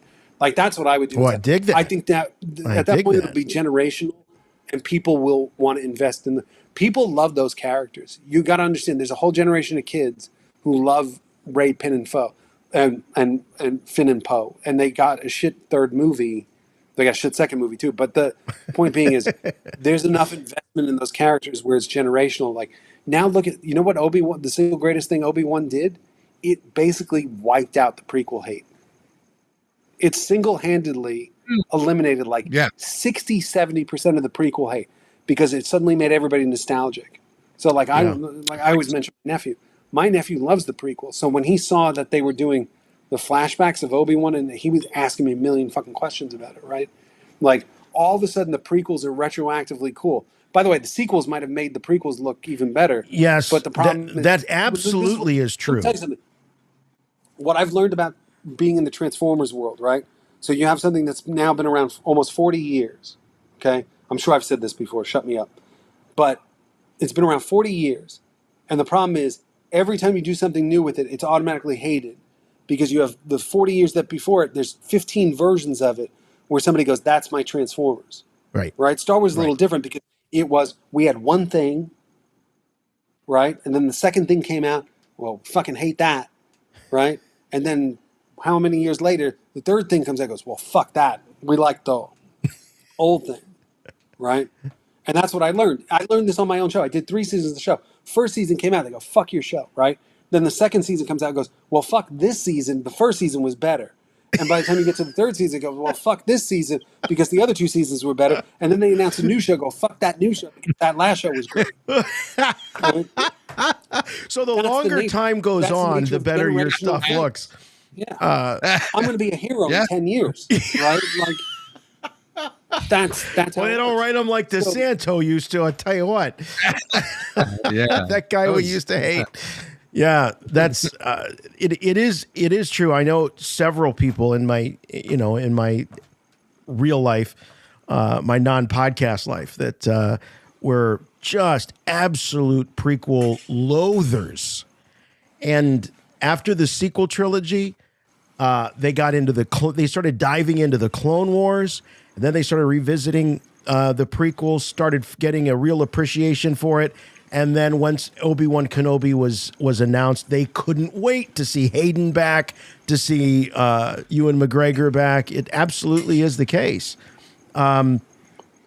So getting back into Andor here, I want to switch back into not profit or loser territory, but talk about where this is going. And, you were talking about how Rogue One so beautifully sets up this moment that we already sort of knew about with A New Hope, that the Death Star plans. We read about it in the crawl. The opening crawl essentially became a movie. Do you think they're going to pull off something like that with Andor relative to Rogue One, in the sense that how Rogue One, we ended essentially literally inside the film A New Hope? Do you think that they can pull that off with Andor as we sort of end up inside Rogue One, or do you think they won't pull that trick again? I think there's a possibility, because he was in the Q&A very clear that the last moment of Andor is the first moment of Rogue One. Right. So, and the interesting thing is, look, and this is why he's really smart to have all these other characters in the show, because Andor's only going to develop so much. Like I said earlier, the first time you meet him in Rogue One, he's shooting somebody. It's Jyn who really gets him to the point of being that hero. So he's still going to be a jaded bastard by the time we get through 24 episodes of this. He's just going to be a different kind of bastard. And I think, by the way, I think K2SO is going to be part of his eventual thawing out a little bit. Like, I think at a certain point, K2SO in the second season in particular, and that relationship starts to build a little bit, because they're clearly been around together for a little bit when we get to Rogue One. So I think at some point in the second season, this is my only big profit thing, is K2SO will pop into it and we'll start to see that relationship develop. But to your point, Jason, I think there's certainly a possibility that it could literally mirror him showing up. What's that cool planet at the beginning of Rogue One that's like half upside down? That's what I'm talking about, the world building. That one shot is better than anything in the sequels, right? So, and a lot of the prequels, like, that's a great world building thing. I think it ends where that guy calls him. Mm-hmm. Like, I got something. Come meet me. And he goes there. Yeah. Right. Yeah. And then in terms of,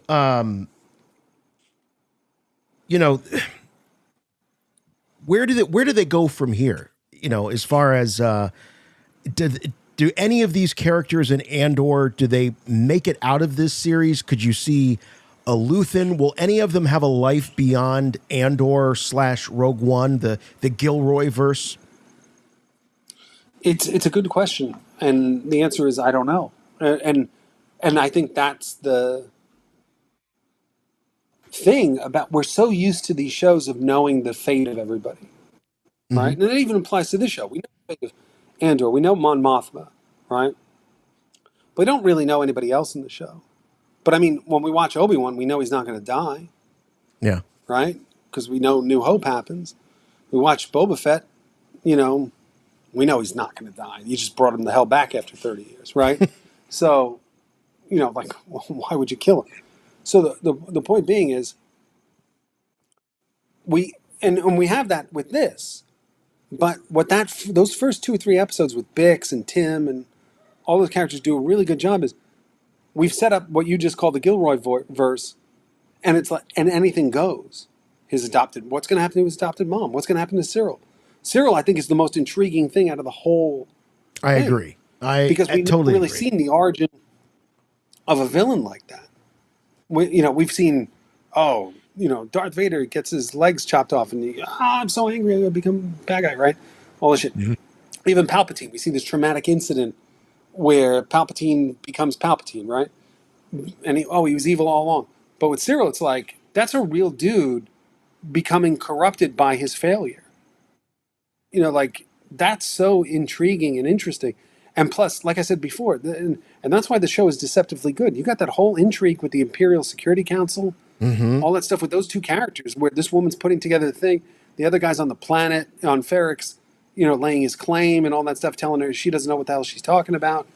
And you still have, the only one I think doesn't survive is Luthen. I think Luthen's got to go at some point. Like, someone's got to be sacrificed for the rebellion, and it's probably Luthen. Do you think you were talking about, the plot of all these sort of disparate cells, rebel cells, that what's her name, Miro is tracking? There's got to be some connection. We were speculating about the connective tissue amongst these. Is it Luthen? Do we think that it's Luthen that's actually going to be the glue that's kind of He's I shouldn't say glue. He's the common denominator across all of these, yet they don't know that he is. They all think that he's special to them, but actually he's bringing them all into the fray. It's a possibility, and I think so. And I think that's one of the reasons why I actually think, by the way, this is my one prophet thing, is I actually think he'll sacrifice himself to cover Mon Mothma's ass. Like, to him, she's more important to the rebellion because of her connections and finances and all that stuff than he is. Like, I think he'll make the ultimate sacrifice for her and believe in Andor and what he can do. Listen, we've got 5 years to put all that together in terms of the story, right? So we know when we get to Rogue One, that rebellion is together, and the only sort of offshoot seems to be Saw Gerrera, unless I'm missing something, right? So he's like the extremist wing of that shit, but the rebellion is in full force. They've got their X-Wings, they've got their Y-Wings, they've got all their ships, they have a leadership, that make decisions, etc. But the interesting thing is, to your point, I think Luthen does bring them together, because if you remember in Rogue One when they're having all the meetings at Yavin around the table, those are all different factions of people. Yes, who have a yes. I wouldn't be surprised if sort of retroactively this show will explain how they're all interlinked, and I think that's fun. Like, I don't know if it's going to be a main component of it, but I think it's going to be something we're going to see happen. Like, if there's a time jump a couple of years, like there's 2 or 3 now connected.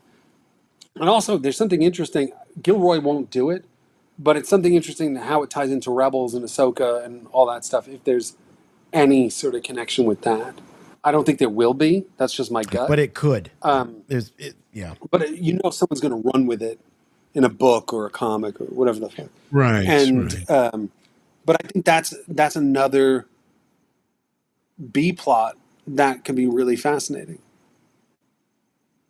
I think the way because it all breaks the people down. that he's about to do the big raid with, that he's about to do. So Luthen's already doing this shit. He's already financing and putting together these operations. So we don't know exactly. He's obviously done before this, and there'll be more after this mission. The question is, how does Andor, Cassian himself, play a part of that? Sorry, Jimmy, I cut you off. Just to your point about it tying into some of the bigger picture things, like the other streaming series, like in Ahsoka or something like that. The only way that'll happen is if in the script there is room for an ad lib that the story group will fill in. And that could actually influence some future storytelling, which is probably the way Star Wars would work the best, is that each series there are things you can pluck out of it and put into play for another series or something, just to keep it all together in one universe. But it's not being intentionally done by the filmmakers. That'll all come down to in-house at Lucasfilm and those guys who try to keep all the canon together and all the story threads coherent. Yeah. And by the way, Gilroy said that. Someone asked him a question, how much interaction he has with the story group. And he said very little in terms of the actual story. Yeah. Right. But when they're making things, it's like, oh, if someone's on a speeder, it can be this speeder. Or it's they're the encyclopedia group. They're not the story group. Yeah, right. Yeah, like I think that's more the interaction. But I also think, by the way, that makes it cleaner for them. Meaning Jimmy, what you're talking about, which is if the show's not codependent on all the mythology and all that shit, that's easy for the story group to pluck those little bits and pieces. Yes. And add them to stuff. And I think that is the better way to work. Right. I think that's the most effective use of the group itself, is to have them incorporating those things when they have the opportunity. For example, Gilroy's script says there have been raids on (planet 1, (planet 2, (planet 3), and story group throws in Fondor, Kessel, and Jakku. And then all of a sudden we're like, oh, it's tying into the bigger picture. But that's not part of the story itself that Gilroy is trying to the opposite of what you propose, what you're saying. I think the shows end up collapsing on themselves. So I think you're right in terms of like that's the way to approach it. I mean, we did with Transformers, it's a little different. Like, so for example, like when we do Transformers, I have an expression, I'm sure I've said it on the show before, is I go to Hasbro and I say, give me the parameters of the sandbox so I'm not wandering around on the beach aimlessly. And so I know which toys are in that sandbox, who I have to play with, etc. I'll go make a story, and then you can make the suggestions and then pull the marketing. So like, you guys always ask me if I have something to plug, which this is like the one time I have something to plug. Is today a book came out, the making of our Transformer series. Viz just put out like a coffee table book of the making of the show, and I wrote the foreword to it. But it's a really sort of detailed document of how the show was made, and has all the concept art and design and everything from the music, all that shit. And it sort of shows that collaboration, Jimmy, the way you're talking about it, which was sort of, let me go do the story and then you can pluck the Easter eggs out of it or suggest the Easter eggs to visually place into it, etc. It became a better show because of that collaboration. And that's why subsequently I think Andor is successful, is because of that. So there you go. So yeah, it's a beautiful book. That's the toy art. Like we snuck everything into it. So looks great. Beautiful concepts we did in Japan. How cool is that? Thank you. Yeah, no, as somebody who grew up with the making of books, because I'm too old to have had DVD commentaries from the filmmakers and stuff like that. Those were the making of Star Wars, making of all that stuff is what formed my brain into wanting to do this kind of stuff. So, and it's written by a great buddy of mine named Mike Avila, who wrote the book. He did like the Game of Thrones book. He did the Aquaman book. He did a great book on Wolverine. He's an expert in this sort of field. And because we were friends, I was able to sort of sit there and say, you need to talk to this person in Japan, like who worked on the transformations and all that stuff. But I know now I'm pimping my own stuff. But the reason I bring it up is you can see the collaboration and how it benefits a franchise better if you have a game plan, which obviously the sequels never did, and the idea of story and character first, franchise second, if that makes sense. It does. It does. I'm coming around to it, but I gotta ask the question, because I know there are people listening to this podcast and they're yelling in their cars and they're saying, but FJ, couldn't you do everything that you're talking about and give us a Greedo, give us a Hammerhead, give us some more of the Star Wars vehicles? Can't you do what you're talking about with some of that visual context? Yeah, but I mean, look, let me tell you something. Like, I feel like people are watching the show and not watching it. It's like, hey, by the way, Luthen's ship is really cool, right? Like, yeah, it is cool. It doesn't look like anything else, right? It doesn't look like anything else. Where's that toy, right? They're on a speeder bike, right? There's the bit in the big chase in the third episode where the guy ties like his buddy ties the thing to the ship and it goes up in the air and crashes. There's stuff in there. Like the problem is you can't win them all, right? So it's like we're actually getting new designs and new worlds and new shit, and everybody's complaining, where's the Y-wing? The thing I hated most about Obi-Wan Kenobi? Let me tell you the one thing that like triggered me, like in a huge way. And remember, who did I get into a fight with on this? Was one of you two or Bateman? Was the probably speeders showing up at the Imperial base?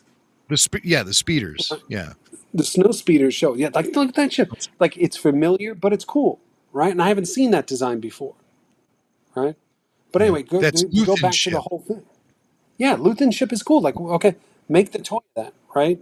And Rogue One did that really well. It had the U-wings, and it incorporated just enough new stuff. And subsequently, like, that's what I want. It's familiar. I mean, look at the side component and all that. Anyway, it doesn't matter. Go back. But, like, I hate in Obi-Wan Kenobi that the snow speeders showed up. Even though I agree that they don't have to be in the snow, that they were, they could go into space and all that shit. It's just like, that was an opportunity to design something new. Like, why be lazy? Like, not everything has to be familiar. Like, Right. I like the production design of that Imperial base, the Inquisitor base, and all that stuff. And Vader's castle is still one of the best designed things they've ever done in Star Wars. But it's like, we did that with Transformers, which was just like, there's an easy way to do this, and there's an opportunity to do something new, right? Mm-hmm. That adds to the canon and doesn't take away from it. I'm not saying don't have X-Wings and Y-Wings. That's my big problem with the sequels, which is just like, are you kidding me? We're still doing X-Wings versus TIE fighters? Like at least make them look like TIE interceptors, or do some new, just because they're black doesn't mean they're new and interesting. They can fit two people, right? Yeah. Like push it forward. And that's what I think people looking at Andor and not actually really watching it. Where it's like, yeah, there's tons of new shit in this. Like, what do you... but again, I get from a tonal, because sort of what Jimmy was saying earlier, I get from a tonal point of view, it's very different storytelling. But there's stuff in there. Like, people aren't realizing. Like, that Imperial Council headquarters is great.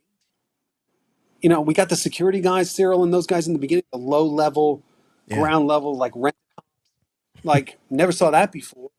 Like, it's almost like you give them, and maybe it's because I'm, I have my own trauma of dealing with, the responsibility of a franchise for a short period, which is, like the abuse you get. I still get the abuse every day. For why didn't you do this in Transformers? Why didn't you cast this person? Why didn't you do this? And no explanation suffices. Right? It's all guys older than me yelling at me. Don't worry about me. Don't worry about it. There's, you like the old shit, go back to the old shit. But at least, this is like giving me something new, right? It's like, anyway, I'm rambling on, but no, this is all great stuff. And I know you guys wanted to do it after the next episode, and it's my fault, listeners, that we're doing it today because I'm going out of town tomorrow. But because I feel like we probably would have had a lot more to talk about if they did the siege on that Imperial base. The halfway point, yeah. Which we thought. I thought it was going to happen last week. I think a lot of us thought it was going to happen last week, and that's sort of why I think last week's episode, got referred to as filler. There was a lot of character development, but now I'm invested filling in in some blanks. But was it one episode too much? I don't know. No, I don't think so. Like, I'm like dead into that kid, Nemec. Yeah. He's interesting. Like, honestly, this episode is no different than the first episode, where it's like, we're going to deceptively set up these supporting characters like Bix and Tim and all this stuff in a way you're going to be invested in it, because when the shit does hit the fan, you're going to be like, fuck, right? And I think that's what's going to happen in the next episode. And I also think, look, what is next week the 6th episode or 5th? This week was the 6th. Next week will be the 7th. Right, but the thing is this, right? Usually most of the shows are done by the 6th or 7th episode, or 8th. Yeah. Right? This is just getting started. Like, this is taking advantage and building all that stuff out. Why do you think they gave Gilroy such a long time versus the other shows, the other characters? I'm not doing it. That was his ultimatum. That's the impression I got, which is basically like, he wrote this manifesto. That's what he called it, a manifesto. Mm-hmm. Right. And basically, he did say a thing. The original idea was 5 seasons. I do remember that. It was one of the cinematographers leaked that some months ago. Yeah, so that's true. He said that at the thing. And he said it was going to be 5 seasons. And they had that whole story laid out. And he and Diego Luna were having a drink in a bar somewhere in Europe. And they literally went, we can't commit 5 years to this. Right. Like, and they went and reconfigured the story to like basically distill it down into 24 episodes. And I think because that was the original intention, Lucasfilm very wisely is giving them the length to tell it properly. All right. Well, FJ, it's always a good time to catch up with you. And we, like you, will be glued to our screens to watch the next 6 episodes of Andor and see where it lands. It's a huge canvas. It's the biggest canvas we've seen for any Star Wars creator to have, and Tony Gilroy has it. And there is some debate about whether he's using it wisely. You're in the camp of, he's squeezing every bit of juice out of it that he can. Well, thank you for having me as always. Love you guys. Love everybody who listens to this, and we'll do it again. We got 24 episodes, so there's plenty to talk about. Oh yeah, we'll have you back. We'll have you back before we go into season 2. That's for sure. And we've got Tales of the Jedi. I mean, you talk about canonical. I'm excited for that. That's what we got to do. All right. Well, thanks very much. We'll catch up with you soon. Safe travels. We know you're going to be traveling a bit, so be careful, and we'll see you soon. See you, buddy. Thanks, guys. All right. Bye. Bye-bye. Chewie, get us out of here! All right. I was going to wrap things up for us this week on Rebel Force Radio. As I said earlier, please, I invite you to join us on the Andor after shows. If you're subscribed to the podcast, you get them delivered right into your pod feed. But if you'd like to join us live, we are live on Wednesday nights, 8:00 p.m. Eastern time on YouTube. Check us out over on YouTube. Just go to youtube.com/RebelForceRadio or go to rebelforceradio.com and you'll have links to all of that there. You subscribe, click the notification bell. That way you'll know when we're about to go live and do one of these shows. They're quite addictive. I think people are, the people that are joining us each and every week, they are finding this as a way to really enhance their Andor experience. They watch the episode when it drops, and then they join us for the after show, call, chat, and hang out. And it really is a fun group of people. Everybody is, and somebody was saying this week, wow, the amount of knowledge, that's contained within these discussions, from Jimmy Mack and all of the folks that chip in on the chat is just is crazy. It's like a Star Wars. It's like learning, but in a fun way. It's not that professorial kind of, well, let me explain Star Wars to you. We all know who that is. But it's just, it's learning by talking and having a good time. So please join us on the Andor after shows. Big thanks to our sponsor this week, Indeed, and our special guest in the cantina, F.J.DeSanto. Always great talking to FJ. He never disappoints, always brings in great conversation and great insight from FJ. If you need more Rebel Force Radio in your life, we highly recommend you consider being a member of our Patreon supporters. Just go to rebelforceradio.com, click on the Patreon button, and you'll see all of your options there. There's various tiers that you can do to support Rebel Force Radio, and the benefits are many, including exclusive podcasts that you can't find anywhere else. You can't subscribe to things like the RFR Q&A. You can't subscribe to the Babu Freaks, Clone Wars Declassified Remastered, the Filoni Files. All that stuff can only be found when you are a member of Patreon. Also, when we do the live shows, we always make a priority of getting to the calls from our Patreon supporters first. So all you got to do is just identify yourself as a Patreon member to our call screener, and we get you to the head of the queue. And again, all those details at patreon.com/RebelForceRadio. As I mentioned, the YouTube channel, youtube.com/RebelForceRadio. If you want to talk to us in between shows, you can do so. The email address is show@rebelforceradio.com. The voicemail line, 708-320-1737. That's 708-320-1RFR. We're on all the social channels, so check us out on Instagram, Facebook, Twitter. On Twitter, it's RFR Rebel Force. So if you're looking for us on Twitter, it's RFR Rebel Force. That's the handle. Everywhere else, we're at Rebel Force Radio. But above all, anything else, if you want to support us here at Rebel Force Radio, the best way to do that is to keep listening and to spread the word. Tell your friends, tell your coworkers, whoever, the Star Wars fan in your life, tell them that you found Rebel Force Radio and you think they would enjoy it also. And we can be found anywhere you can find podcasts these days: Apple Podcasts, iHeart, TuneIn, Spotify, Stitcher, Amazon, Audible, Pandora, Samsung. Find podcasts. You'll find us here at Rebel Force Radio, and you will find us here next week. We'll see you next time. For Rebel Force Radio, I'm Jason. I'm Jimmy Mack. And remember, the Force will be with you, always. Rebel Force Radio.